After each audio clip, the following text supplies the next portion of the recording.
साधुजित बलराम जीव शैलावदेहं तनुजवनकृशानुं ज्ञानिनां भक्तकर्णिं सकल गुण निधानं वानराणामधीशं रघुपतिप्रियभक्तं वादजातं नमामि। तत्रैव गंगा यमुना त्रिवेणी गोदावरी सिंधु सरस्वती च सर्वाणि तीर्थानि वसन्ति ते यद्दर्शितो द्वारकथा प्रसंगा। भगवान विष्णु जब हिरण्याक्ष पृथ्वी को चुरा करके रसातल में लेकर के चला गया था, तब जितने भी देवता ऋषि मुनि थे सब देश के कर्म से छूट उठे, दुखी होने लगे। तब भगवान विष्णु ने वराह रूप धारण करके और पृथ्वी को अपने दूतनों से खोदते हुए जा करके रसातल से पृथ्वी को फिर से वापस लाते हैं और जल के ऊपर स्थित कर देते हैं। और जितने भी दैत्य उनका पीछा किए हुए थे सबको अपने पराक्रम से ध्वस्त कर देते और हिरण्याक्ष को भी मार करके पृथ्वी को लाते हैं। इसके बाद क्या हुआ कि जब हिरण्याक्ष की मृत्यु हो गई, उसका जो भाई था हिरण्यकश्यप, भाई की मृत्यु से अत्यंत दुखी हुआ और दुखी होने के बाद प्रतिशोध की भावना से नारायण के साथ मैं अवश्य ही बदला लूंगा, सफलता करूंगा, इस प्रकार मन में भाव रख करके वो तपस्या करने के लिए चला गया। सबसे पहले उसने हिरण्याक्ष की जो पत्नी थी उसको ढांढस बनाया, हर प्रकार से उनके दुख में शामिल होकर के उनको सांत्वना दी। उसके बाद वो तपस्या करने के लिए चला गया। तो उसके बाद जब उनके पुत्र हिरण्याकश्यप के 5 बेटे थे, प्रहलाद, अभिलाष, इस प्रकार से 5 थे, तो 5 भाइयों के साथ वो हिरण्याक्ष का जो पुत्र था जिसका नाम अंधक था, दोनों आंखों से अंधा था, नेत्रहीन था, तो भाइयों के साथ विहार कर रहा था। तब भाइयों ने कहा कि हे अंधे, तुम्हें राज्य से क्या प्रयोजन है? तुम तो जन्मान दो, तुमको राज्य से कोई लेना देना नहीं है। तुम्हारा पिता जो हिरण्याक्ष था वो तो बड़ा मूर्ख था, जो तुम जैसे पुत्र को उन्होंने प्राप्त किया, शंकर जी के लिए तपस्या की, तुम नेत्रहीन हो, तुम नेत्रहीन होने के कारण राज्य के भागी कैसे बन सकते हो? फिर दूसरे का दिया हुआ पुत्र कैसे राज्य का भागीदार हो सकता है? राज्य के भागीदार, राज्य के अधिकारी तो हम ही लोग हैं। इस प्रकार हिरण्यकश्यप के पुत्रों ने कहा। सनत कुमार जी कहते हैं कि नारद उन लोगों की बात सुन करके अंधक बड़ी दीन अवस्था में पश्चाताप करने लगा। फिर स्वयं अपनी बुद्धि से विचार करके अपने भाइयों के साथ प्रेम व्यवहार बनाया, परंतु उसके मन में यह बात जो है घर कर गई थी कि हमारे भाइयों ने मेरा बड़ा अपमान किया है, मैं नेत्रहीन होने के कारण राज्य का अधिकारी नहीं बन सकता। इस प्रकार रात में ही घर छोड़ करके वो एक निर्जन वन में चला गया और वहाँ पर उसने हजारों वर्ष तक तपस्या की और अपने शरीर को सुखा डाला। उसके शरीर में केवल चर्म और अस्थि मात्र रह गए थे। और जब देखा कि मेरी तपस्या के प्रभाव के कारण कोई भी देवता वर देने के लिए नहीं आया है, तब अपने शरीर को उसने सोचा कि अग्नि में मैं भोग कर दूंगा, मैं अपने शरीर को ही नष्ट कर डालूंगा। तब ब्रह्मा जी प्रकट हो गए। ब्रह्मा जी ने उसे रोका और कहा कि आत्महत्या बड़ा पाप है, तो मेरी बात को ध्यान पूर्वक सुनो। तेरी तपस्या पूर्ण हो गई है, मुझसे तो जो वर चाहता हो, जो चाहना है, जो आपकी इच्छा है मांग। सारे संसार में जिस दुर्लभ वस्तु की प्राप्ति नहीं हो सकती वो सब कुछ मैं आपको कराऊंगा, वो मुझसे ले लो। ब्रह्मा के वचन को सुनकर के वो कहते बड़ी दीनता पूर्वक अंजलि को बांध करके हाथ जोड़ करके नम्रता पूर्वक कहने लगा, भगवान जिन निष्ठुरों ने, जिन पापियों ने मेरा राज्य हरण कर लिया है, हिरण्यकश्यप के भाइयों ने, वो मुझे प्राप्त हो जाए। मैं तो अंधा हूँ, नेत्रहीन हूँ, मुझे दिव्य चक्षु मिल जाए, मेरी आंखें फिर से मिल जाए, इंद्रयादि देवता मेरे सेवक बन जाए, उनका राज्य साम्राज्य मुझे मिल जाए। देवता दैत्य गंधर्व यक्ष नाग मनुष्य दैत्यों के शत्रु स्वयं नारायण भी, विष्णु भगवान भी, सर्वमय शंकर भी, अन्य सभी प्राणियों के द्वारा मेरी मृत्यु न हो, ये सब मुझे मार न सको। उसके इस अत्यंत दारुण वचन को सुनकर के ब्रह्मा जी सशंकित हो गए, भय सहित हो गए। तब ब्रह्मा जी ने कहा, दैत्येंद्र तेरी सारी बातें तो हो जाए, किंतु तू अपने मृत्यु का कोई कारण समझ बूझ करके ऐसा वरदान मांग लो कि मेरी मृत्यु न हो, क्योंकि जगत में ऐसा कोई प्राणी नहीं है जिसका जन्म हुआ हो, मृत्यु को न प्राप्त हो और काल की काल में न गया हो। फिर तुझ जैसे सत्पुरुषों को तो अत्यंत लंबे जीवन का विचार क्या कहना चाहिए। लंबा जीवन लेकर के, लंबी आयु लेकर के करोगे क्या? ब्रह्मा के इस प्रकार के वचनों को सुनकर के अंधक ने कहा, प्रभु तीनों कालों में उत्तम, मध्यम और नीच तीन प्रकार की नारियां होती हैं। उन्हीं नारियों में कोई रत्नभूता नारी मेरी भी माँ होगी, मेरी जननी होगी। और मनुष्य लोग के लिए दुर्लभ तथा शरीर मन और वचन से वियगम, कहते हैं मनसा वाचा कर्मण, जो जगत जननी है, जो मन से भी नहीं जानी जा सकती, उनका वर्णन नहीं किया जा सकता, उनके प्रति यदि मेरे मन में काम वासना जगे, मेरी इच्छा उनकी पाप को पाने के लिए ऐसा विचार बन जाए, तब मेरा विनाश हो। इस प्रकार का वरदान हो उन्होंने ब्रह्मा जी से प्राप्त किया।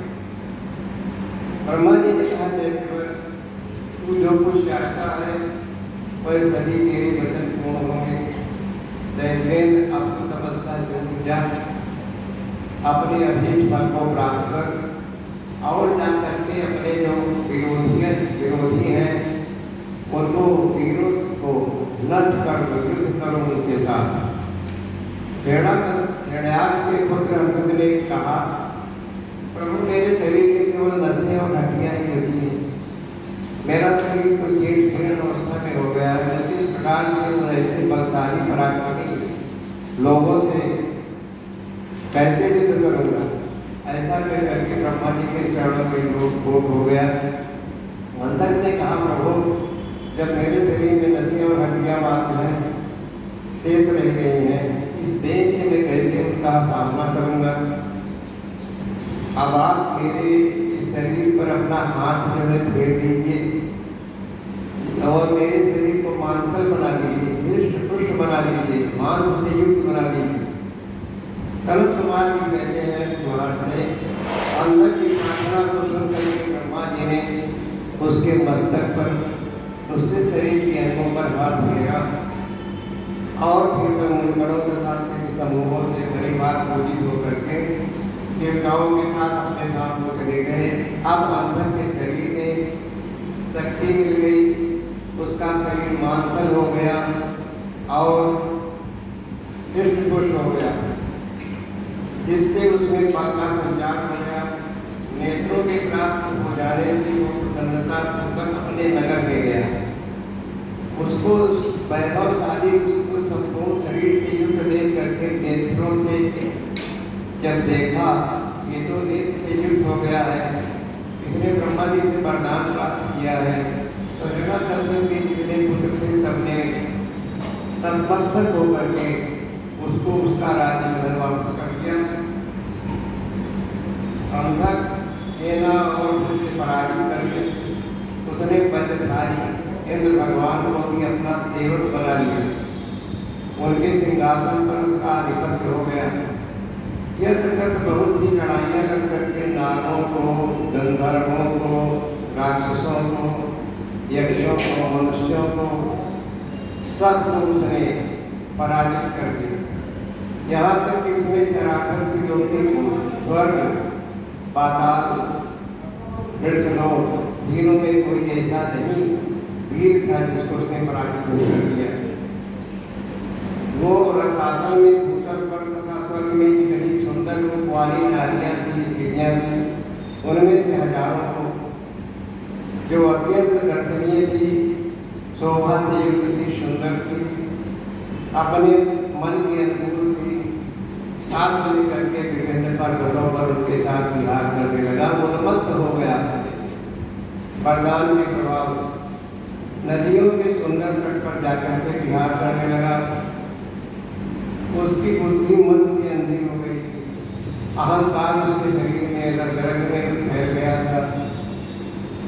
मूल को इसका कुछ भी ज्ञान नहीं रह गया कि परलोक में आत्मा को सुख देने के लिए कोई दान करे, कोई पुण्य करे, कोई ऐसा कर्म करे जिससे कि लोक पर लोक दोनों में उसको सुख मिले।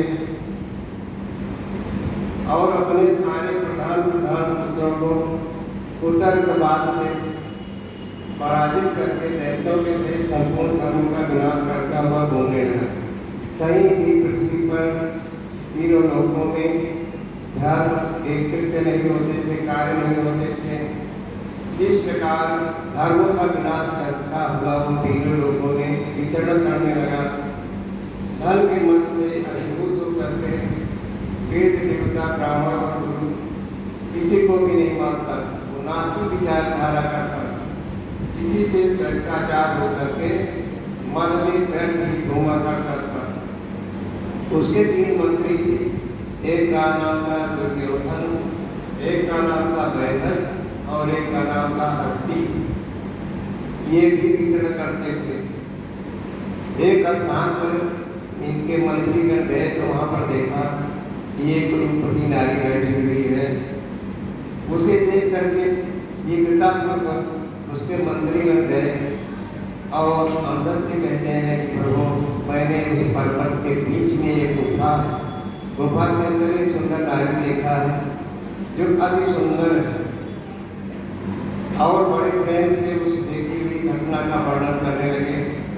मंत्रियों ने कहा, देखते हैं यहाँ एक गुफा के भीतर जो स्त्री है उसके पास एक वृद्ध बैठा हुआ है, गौरांग है और ध्यान में है, आंखों को बंद किए हुए बैठा है। वो बड़ा विद्वान है, उसके मस्तक पर 8 चरण की कला है, यानी भोलेनाथ भी साथ में बैठे हुए। कह रहे हैं कि जो गजेंद्र हाथी की हड़ताल हुए हुए हैं, मुंडमाला पहने हुए हैं, जटाधारी हैं, एक विशाल धनुष बाण और सूली रखे हुए हैं, दर्कस रखे हुए हैं। उनका स्पष्ट दिखाई दे रहा है, उनके कंधे के जरिए पर स्पष्ट रूप से दिखाई दे रहा है और शरीर में खस लगे हुए हैं। उनके पास में एक बूढ़ा बैल भी बैठा हुआ है जो सफेद रंग का है। तो तस्वीर के बगल में हमने एक शुभ लक्षणा नारी को देखा है। वो भूतल पर रंग के स्मृति का रंग के समान है, उसका रूप बड़ा ही मनोहर है, आकर्षक है और तरुणी होने के नाते किसी के भी मन को मोह देने वाली है। मूंगे, मोती, मणि, सुवर्ण, रत्न और उत्तम वस्त्रों से आच्छादित है, पहने हुए है, गले में सुंदर मालाएं पड़ी हुई हैं। कहाँ तक कहें, वो इतनी सुंदरी है जिसने उसे एक बार देख लिया, उसी का नेत्र धारण करना सुंदर हो गया। उसे फिर इस लोक में, इस राज्य में, अन्य जगहों पर किसी वस्तु को देखने का कोई प्रयोजन ही नहीं होगा। इस प्रकार से वर्णन करता है।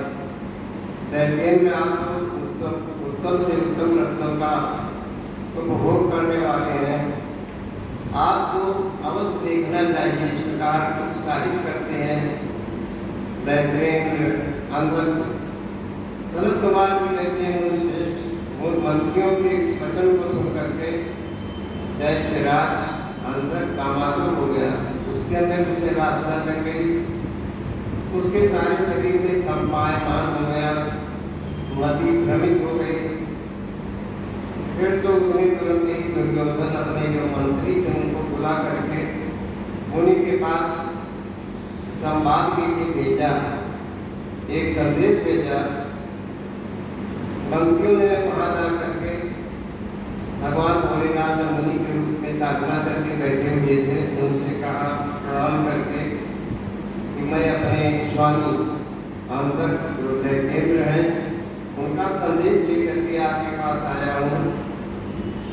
बदले में श्री का उत्तर सुन करके वह लौट कर अंदर से बोले। जब इन्होंने अपना संदेश सुनाया अपने स्वामी का, तो शिव जी ने भी उत्तर दिया। तब दूत लोग वहाँ से लौट करके जो मंत्री दूत के रूप में गए हुए थे वहाँ से आए। मंत्रियों ने कहा अंदर से, राजन आप तो संपूर्ण दैत्यों को स्वामी हैं, फिर भी उस महान पराक्रमी तपस्वी मुनि ने अपनी बुद्धि से त्रिलोकी के वीरों को दृढ़ के समान, घास के समान समझा है। हंसते हुए आपके लिए ऐसी बात कही है। उस निशाचर का शौर्य और है अनिश्चित है। आपके विषय में बहुत बुरा भला उन्होंने कहा, वो कोई वीर नहीं है, उसके अंदर धैर्य नहीं है, उसके अंदर निश्चितता नहीं है, क्रूर है, कृतघ्नी है, सदा ही कपटपूर्ण व्यवहार करने वाला है। क्या उसे सूर्यपुत्र यम का भय नहीं है? उसने कहा कि वो आपको कह रहा है कि यमराज का भय नहीं है, क्या वो मृत्यु को वर्ण करना चाहता है, यमराज के पास पहुंचना चाहता है? कहाँ तो मैं मेरे दारों शास्त्र और अस्त्र, कहाँ मृत्यु को संतरण करने वाला युद्ध, कहाँ वो बालक का समूह रखने वाला अंधक। इस प्रकार से आपको बड़े ही स्वरूप शब्दों में उन्होंने संबोधित किया है। सनत कुमार जी कहते हैं मंत्रियों की बात को सुनकर के वो बड़ा क्रोधित हुआ, माता पार्वती पर को देख करके मोहित हुआ और कामान राक्षस विशाल सेना को लेकर के जहाँ पर वो भोलेनाथ तपस्या कर रहे थे वहाँ पर जाकर पहुँचा। नंदीश्वर वहाँ पर बैठे थे, नंदीश्वर से पहला युद्ध नंदीश्वर से हुआ, बड़ा भयानक युद्ध हुआ, सैकड़ों वर्ष युद्ध हुआ। उस समय युद्ध स्थल में रण क्षेत्र में चारों तरफ सर्दी खून से लथपथ, रक्त से कीच बन गई थी, कीचड़ बन गया था। वहाँ से कटे हुए धन नाच रहे थे, कच्चा मांस खाने वाले जानवर इधर उधर घूम रहे थे। चारों ओर ऐसा वातावरण व्याप्त हो गया था जो भयंकर लग रहा था, बड़ा विध्वंस था, घृणास्पद। तब विनाशकारी भगवान शंकर दक्ष कन्या सभी को बड़ी भांति बनाते हुए बोले, ये मैंने तो पहले अत्यंत भयंकर पाशुपत अस्त्र का प्रयोग किया था, अनुष्ठान किया था, उसमें रात दिन तुम्हारे प्रसन्न बस जो हमारी सेना का विनाश हुआ है, ये विघ्न साफ रहा। देवी मरण धर्मा जो प्राणी संसार में जन्म लेता है उसको मरण धर्मा कहते हैं। तो मरण धर्मा प्राणियों का जो अमरों पर आक्रमण हुआ है, जो देवताओं पर आक्रमण हुआ है, मानव होने का विनाश करने वाला कोई ग्रह प्रकट हुआ। भोलेनाथ कहते कोई ऐसा ग्रह है जो हमको सबको पीड़ा पहुंचा रहा है, जिससे देवता बड़े कष्ट को भोग रहे हैं। अब मैं पुनः किसी निर्जन जंगल में जाकर के उस परम अद्भुत दिव्य व्रत को पूरा करूंगा और उस कठिन व्रत का अनुष्ठान करूंगा। सुंदरी तुम्हारा शोक और फिर दूर करना। भगवान शंकर पार्वती जी को उस गुफा के अंदर छोड़ करके कहते हैं मैं तपस्या करने के लिए जा रहा हूँ, तुम निश्चित होकर के इस स्थान पर शोक और भय को छोड़ करके निवास करो। सनत कुमार जी कहते हैं कि मुने इतना कह करके प्रभावशाली महात्मा शंकर धीरे से अपना सिंगा बजा करके एक अत्यंत भयंकर पवित्र वन में चले गए। वहाँ पर 1000 वर्षों के लिए पाशुपत व्रत के अनुष्ठान में लग गए। इस व्रत का निभाना देवों और असुरों के लिए बड़ा ही कठिन होता है। इधर से उनसे संपन्न पवित्रता देवी पार्वती मथुराचल पर्वत की गुफा में रहने लगे और सिद्धि आगमन की प्रतीक्षा करने लगी कि भोलेनाथ कब आएंगे।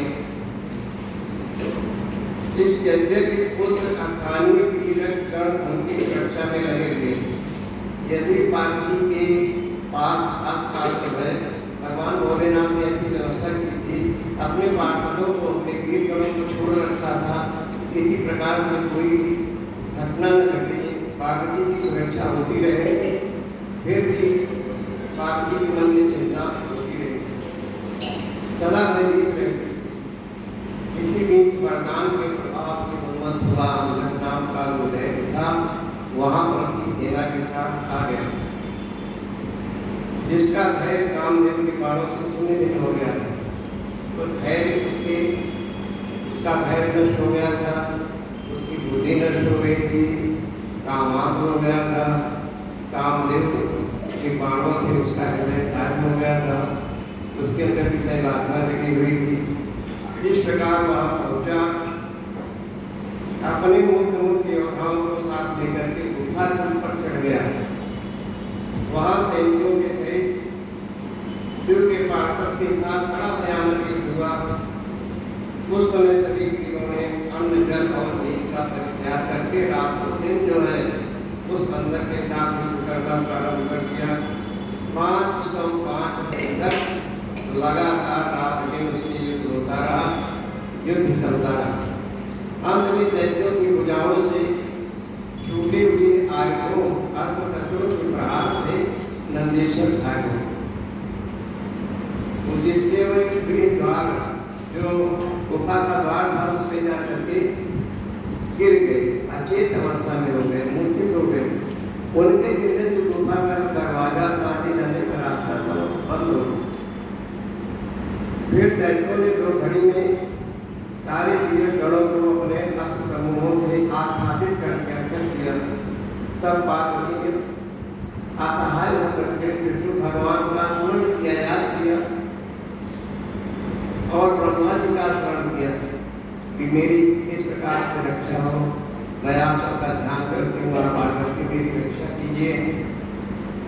स्मरण करते ही ब्राह्मणी यानी सरस्वती, नारायणी माने लक्ष्मी, इंद्र की पत्नी इंद्राणी, वैश्वानवी, यामिना, नैवेद्य, बावनी, भद्रकाली, जितनी भी नारियाँ थी, देव नारियाँ, देवांगनाएं सभा करके वहाँ पर उनके साथ युद्ध करने लगी और अपने अपने वाहनों पर सवार होकर के पार्वती के पास आई और राक्षसों के साथ भिड़ गई। राक्षसों के साथ भिड़ घोर युद्ध हुआ। कुछ समय बाद भगवान शंकर भी अपनी व्रत को पूरा करके आ गए। फिर तो उनके साथ अंदर का बड़ा भयानक युद्ध हुआ। शुक्राचार्य को संजीवनी विद्या के द्वारा दैत्यों को जीवित करके देख करके भगवान भोलेनाथ बड़े आश्चर्य में पड़ गए। जितने दैत्य मरते थे सबको शुक्राचार्य के फिर मंत्र के प्रभाव से जीवित कर देते थे, फिर उठकर फिर खड़े होते थे। ऐसा नंदी ने जाकर के बताया तो भूतनाथ शिव की उनको निकल गई शुक्राचार्य जी। इससे दैत्य बड़े पीछे पड़ गए। व्यास जी कहते हैं अंतक महान पराक्रमी वीर और त्रिपुरहंता तारक के तीनों पुत्र जो थे विद्युतमाली, कारकाज, कमलाज, तीनों के नगर जो बड़े प्रोजेक्ट बनाए गए थे, जिनको विश्वकर्मा ने बनाया था, उसको अपने बाण के द्वारा उन्होंने ध्वस्त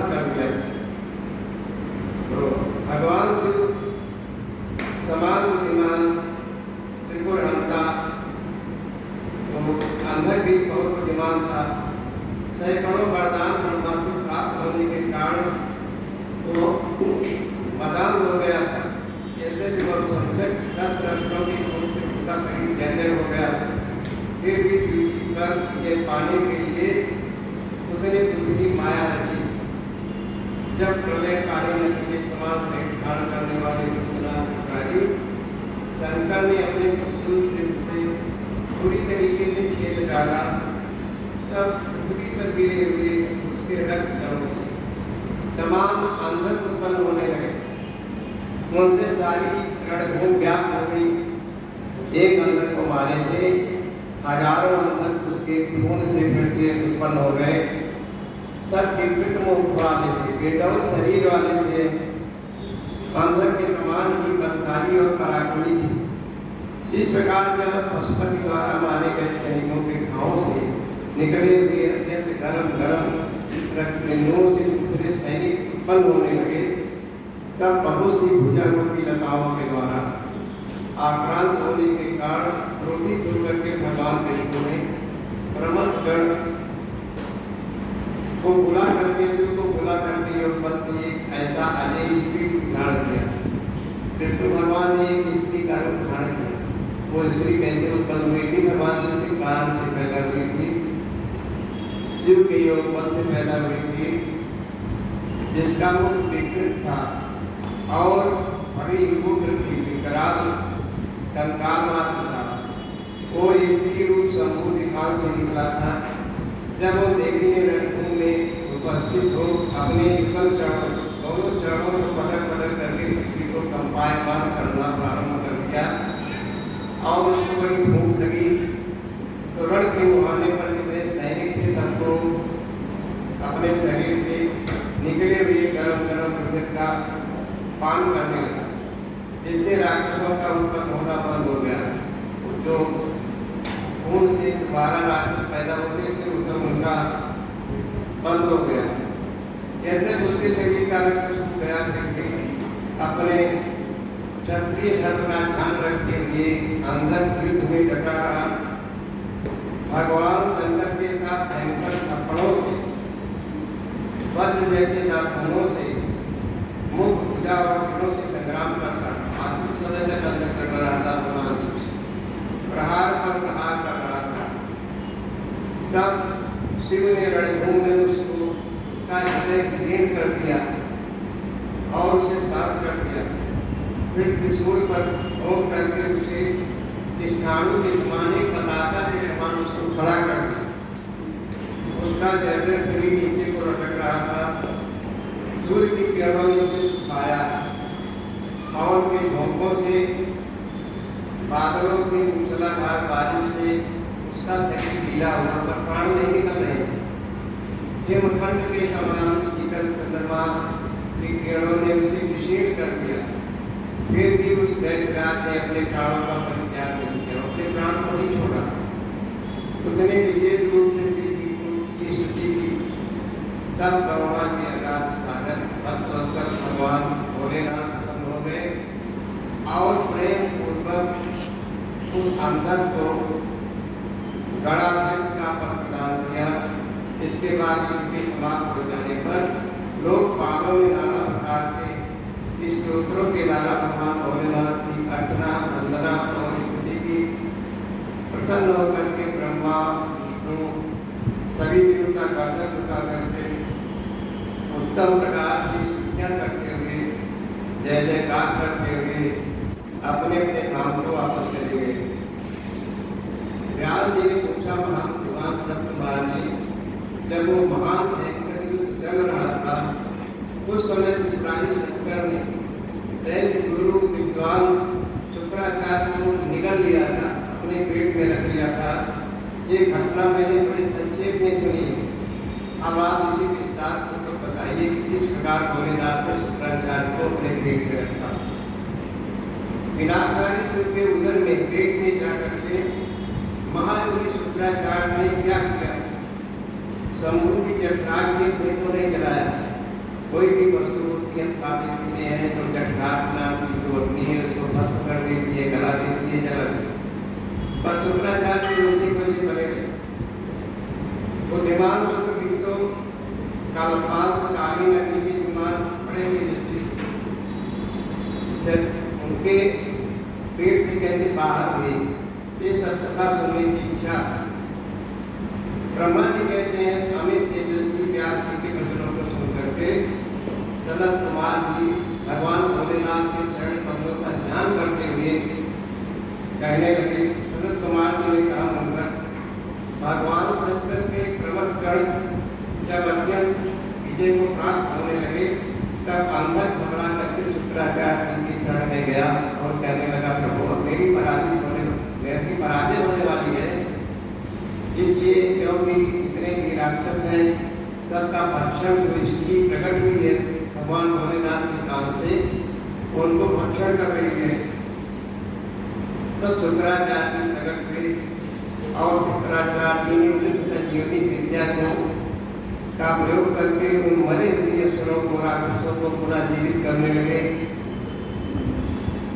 सनातन धर्म की रक्षा की, क्योंकि कहा गया कि जो शरण में आ जाए उसकी रक्षा करें।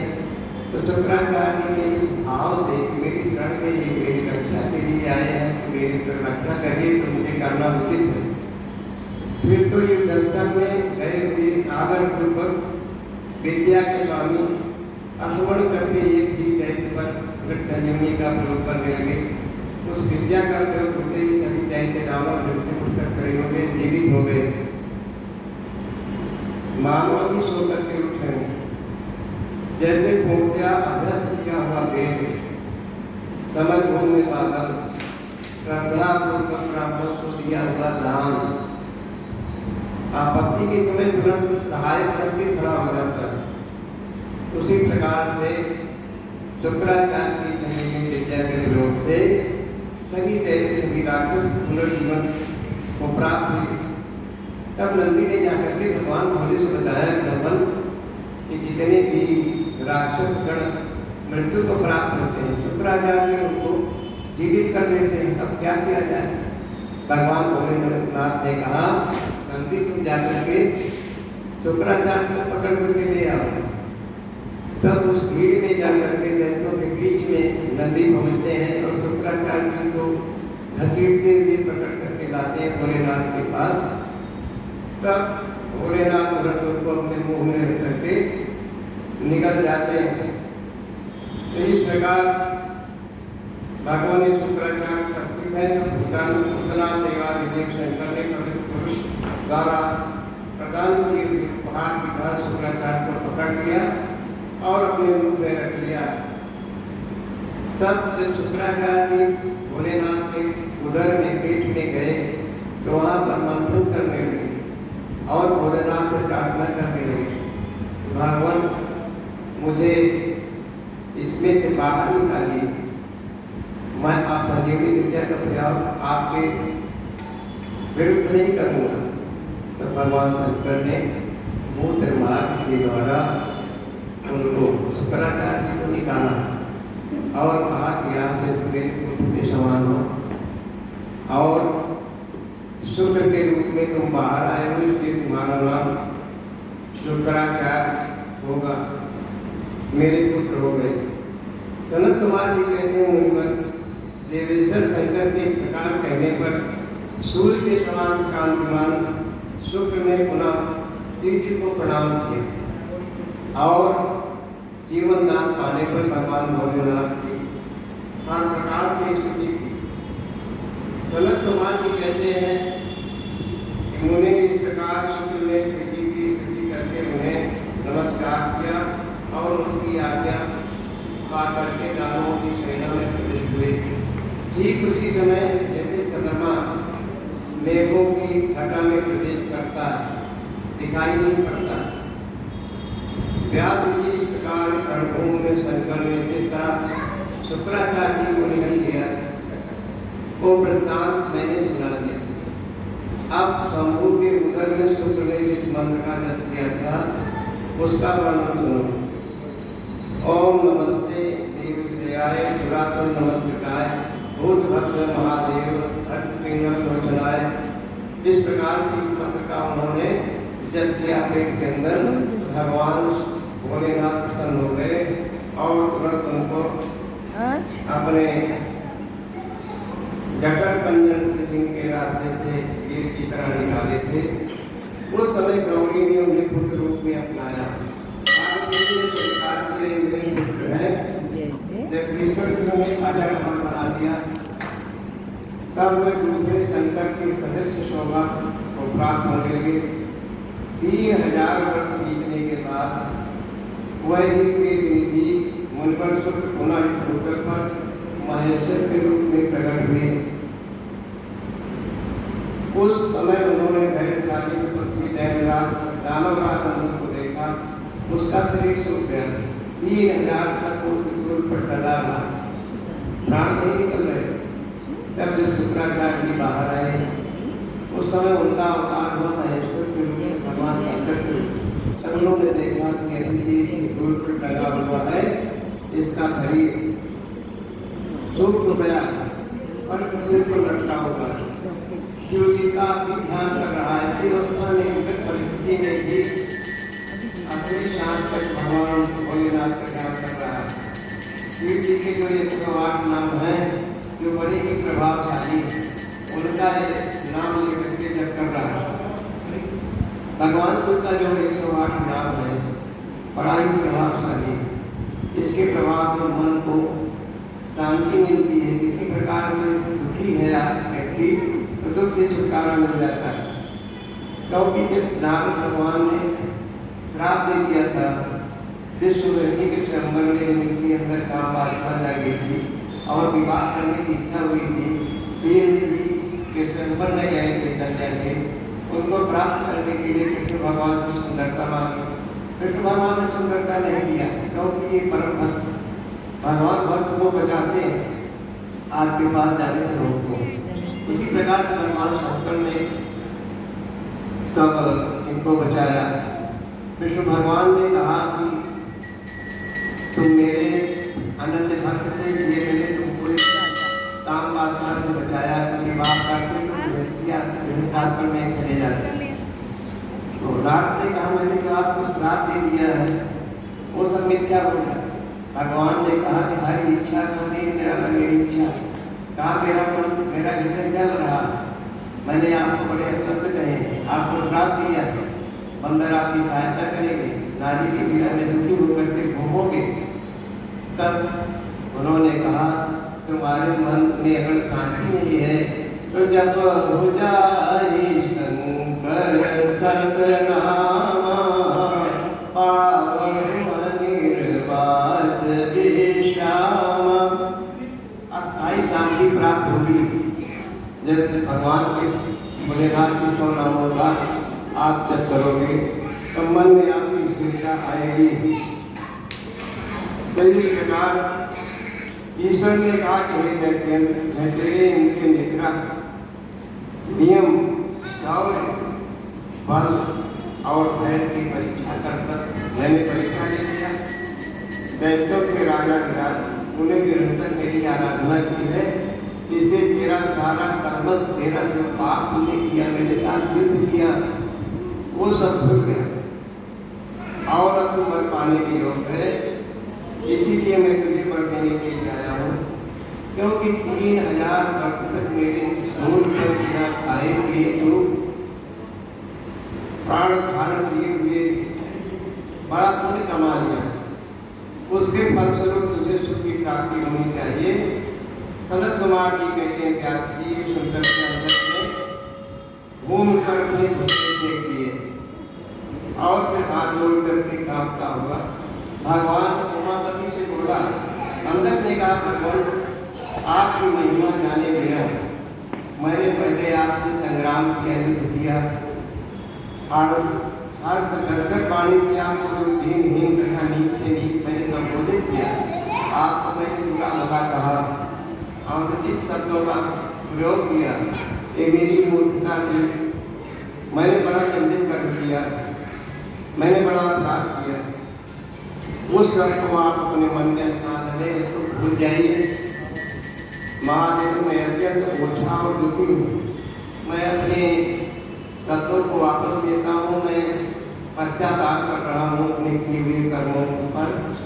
मैंने काम दोष बस पार्वती के विषय में जो दूषित भावना मेरे मन में आई थी उसे आज क्षमा कर दें। आपको तो अपने कृपण गति एवं देव भक्त पर सदा ही विशेष दया करनी चाहिए। मैं उसी तरह का एक दीन भक्त हूँ और आपकी शरण में आया हूँ। हाथ जोड़ करके अंजलि गान करके मेरी रक्षा कीजिए, मेरी रक्षा कीजिए, इस प्रकार से वो अंधक प्रार्थना कर रहा है। हे जगत जननी पार्वती जी, आप मुझ पर प्रसन्न हो जाइए, मेरा जो अपराध है उसे क्षमा करिए, सारे क्रोध को त्याग करके मुझ पर कृपा दृष्टि रखिए। भोलेनाथ, कहाँ को इनका भयंकर क्रोध, कहाँ में कुछ दैत्य नीच प्राणी। चंद्रमौली, मैं किसी प्रकार को सहन नहीं कर सकता संभव, कहाँ को परम उदार कहाँ बुढ़ापा मृत्यु तथा काम क्रोध। इस प्रकार से प्रार्थना करता है कि मैं आपकी शरण में आया हूँ, मेरी आपके साथ क्या तुलना है, कोई बराबरी नहीं है। महेश्वर, आपके लिए युद्ध करना निपुण महावीर पुत्र मेरी कृपणता पर विचार करके क्रोध के वशीभूत हो।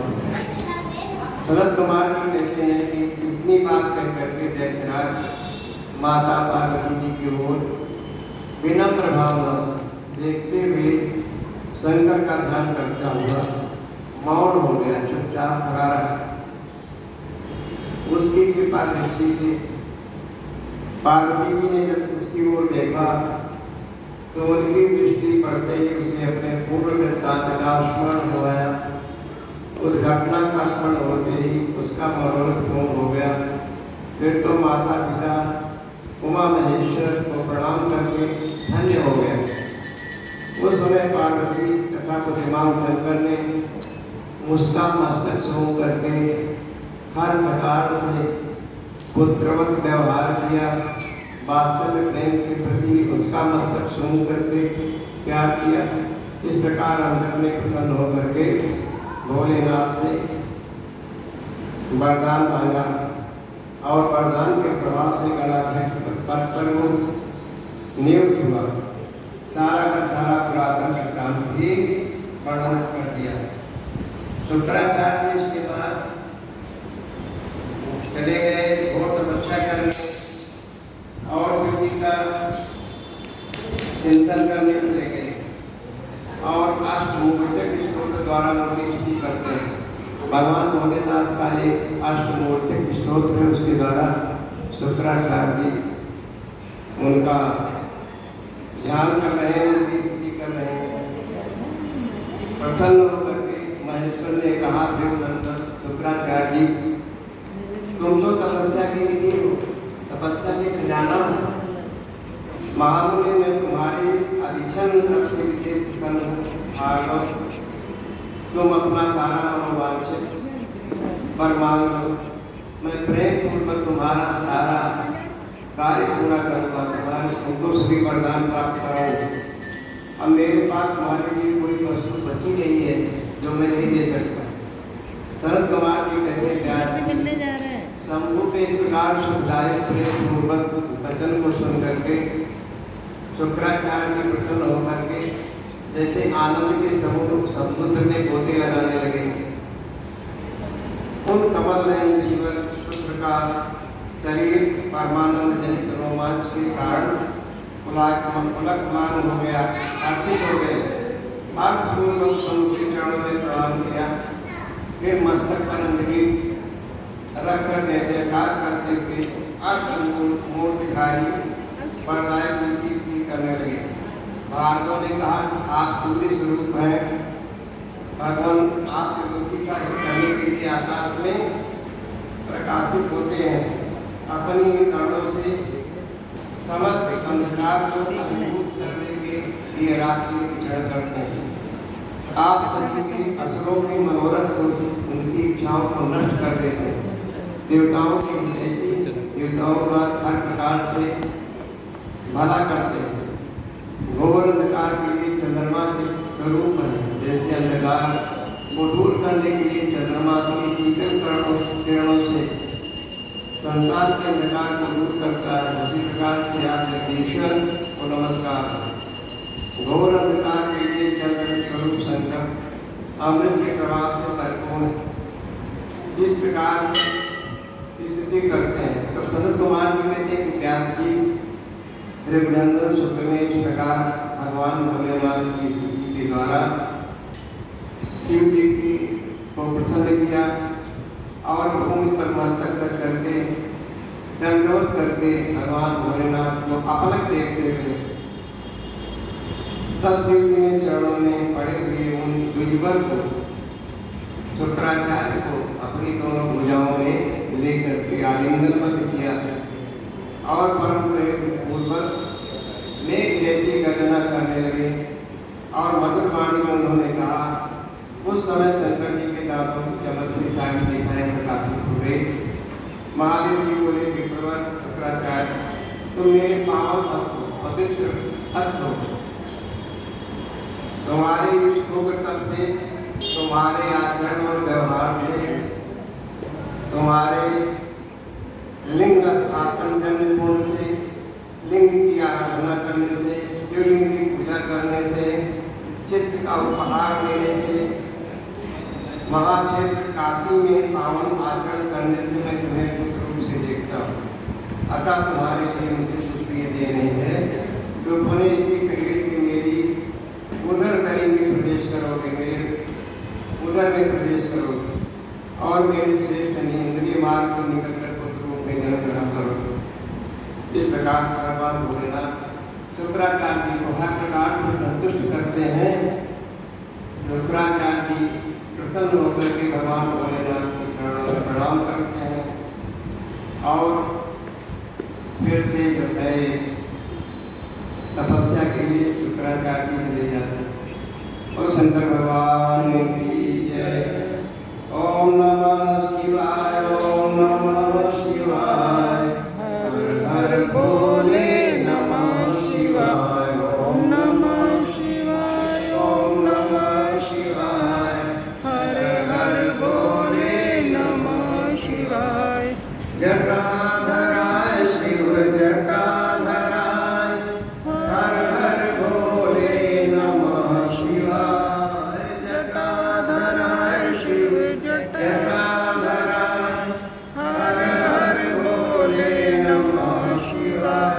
ओम नमः शिवाय, ओम नमः शिवाय, हर हर भोले नमः शिवाय।